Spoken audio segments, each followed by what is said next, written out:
হরে কৃষ্ণ বন্ধুরা, তোমরা কেমন আছো? আশা করি তোমরা ভালো আছো। তো আমি সুইট পিঙ্কি সকাল সকাল আবার একটা নতুন ভিডিও ব্লগ নিয়ে আয়া পড়ছি তোমার কাছে।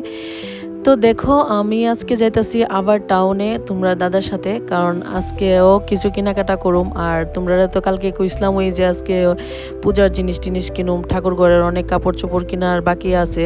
আর আমরা প্রত্যেক বছর পয়লা বৈশাখের দিন গণেশ পূজা করি, আর একটা গণেশ মূর্তিও নিমু। তো টাউনে আয় পড়ছি দেখো, আর বটতলায় দেখি এমন ভিড়, মানে এমন জ্যামে পড়ছি আমরা, মানে বটতলার দিকে বাইরেতেই প্রায় আধা ঘন্টার মতো লেগে গেছে। আর দেখতে থাকো কতটা রাস্তার মধ্যে জ্যাম।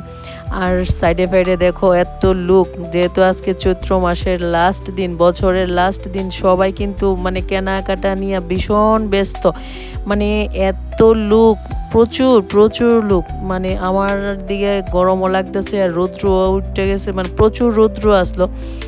তো দেখতে থাকো, মানে চারোদিকে মানুষ খালি কেনাকাটা করতেছে। তো এদিকে আমি একটু ভিডিও, মানে স্কুটির মধ্যে বয়ে এদিকে আমি একটু ভিডিও করে নিলাম আর কি।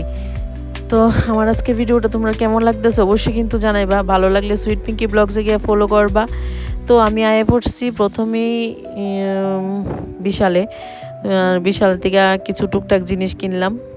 তো এখানে এসে আমি প্রথমে আমার বড় বাবুর লেগে টি শার্ট খুঁজতেছি।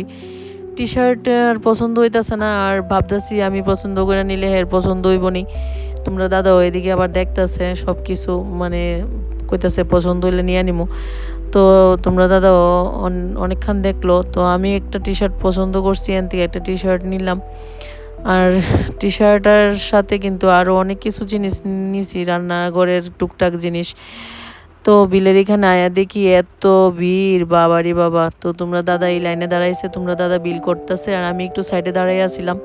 তো আজকে কিন্তু বিলের এখানে আয়া এসে আমার একজন ফলোয়ারের সাথে দেখা হয়েছে। তো আমারে দেখা আমার সাথে কথা কইছে, আমার কিন্তু খুব ভালো লাগছে। তারপর আমি গেছি হকার্সে গিয়ে সেরা ঠাকুর ঘরের লেখা কাপড় চোপড় কিনলাম।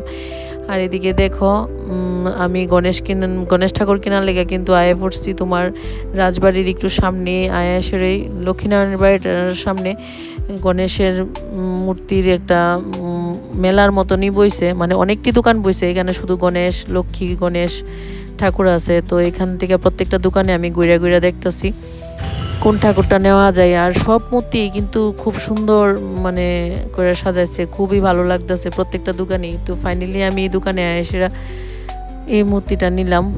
দেখো আমার বাড়ির লেগে এই মূর্তিটা আমি কিনে নিলাম। তো দাদা আবার প্যাকেট করে দিতেছে।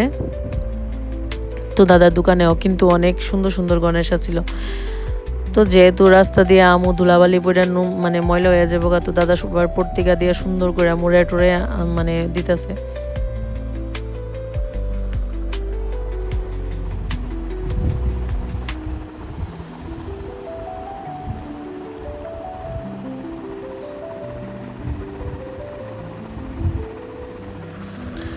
তো দেখো আয়া পড়লাম আমি ঠাকুর নিয়ে বাড়িতে।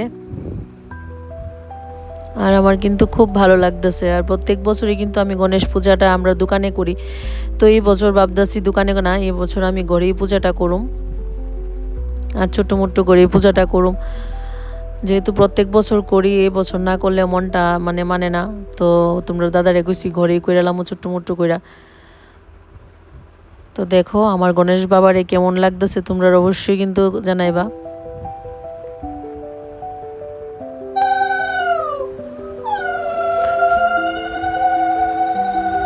তো এই ঠাকুরটা আসলো গত বছরের, তো এখন আমি চেঞ্জ করে এলাম, এই ঠাকুরটা চেঞ্জ করে আবার নতুন ঠাকুর বসামু। আর আমার ঠাকুর ঘরের কাপড় চোপড় যে ধুয়ে দিছি আমি কোনো কিছুই কিন্তু করছি না।